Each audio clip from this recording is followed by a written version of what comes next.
Hello viewers, मी अनुपमा प्रधान आणि आज आपण बोलतोय पुणे जिल्ह्यातल्या शिरूर तालुक्याबद्दल, जिथे एका दुर्दैवी बिबट्याची हत्या करण्यात आलेली आहे महाराष्ट्र वन खात्याकडून काही शार्प शूटर्सच्या मदतीने, अगदी सुनियोजितपणे। वास्तविक या शार्प शूटर्सकडून ते त्याला बेशुद्धीचं औषध देऊ शकत होते आणि त्याला पिंजऱ्यात बंद करू शकत होते, पण तसं न करता त्यांनी याची पूर्वनियोजित हत्या घडवून आणलेली आहे। आणि याचं कारण काय? कारण आपणच त्यांचे आदिवास नष्ट करत चाललोय, त्यांची जंगलं नष्ट करतोय, त्यांची झाडं नष्ट करतोय।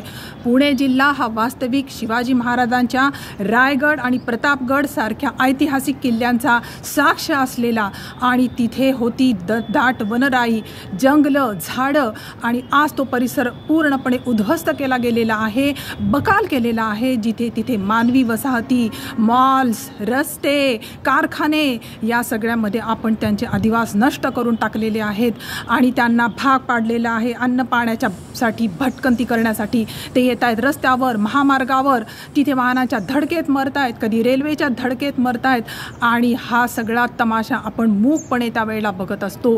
आणि मग जर त्यांनी एखादा दोन ह्युमन्सवर अटॅक केला तर मात्र आपण तिथे बंदुकीची गोळी घेऊन सरसावतोय त्यांना ठार करायला, कारण ते मूक आहेत आणि निशस्त्र आहेत म्हणून।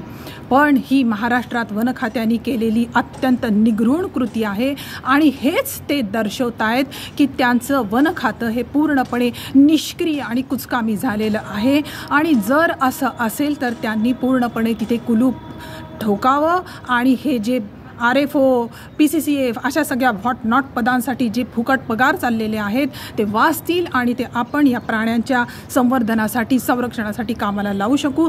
कारण हे महाराष्ट्राचं वन खातं अर्ध्या प्राण्यांना मारून टाकायचं आहे त्यांना, आणि बाकी प्राणी ते गुजरातमध्ये रिलायन्सच्या वनतारा नावाच्या दुकानामध्ये पाठवत आहेत। याचाच अर्थ आहे असा की ते महाराष्ट्रातल्या वन्य प्राण्यांना सांभाळायला काबिल नाही आहेत आणि त्याच्यामुळे ते पूर्ण कुचकामी आहेत। त्यांनी ते बंद करून टाकावं खातं।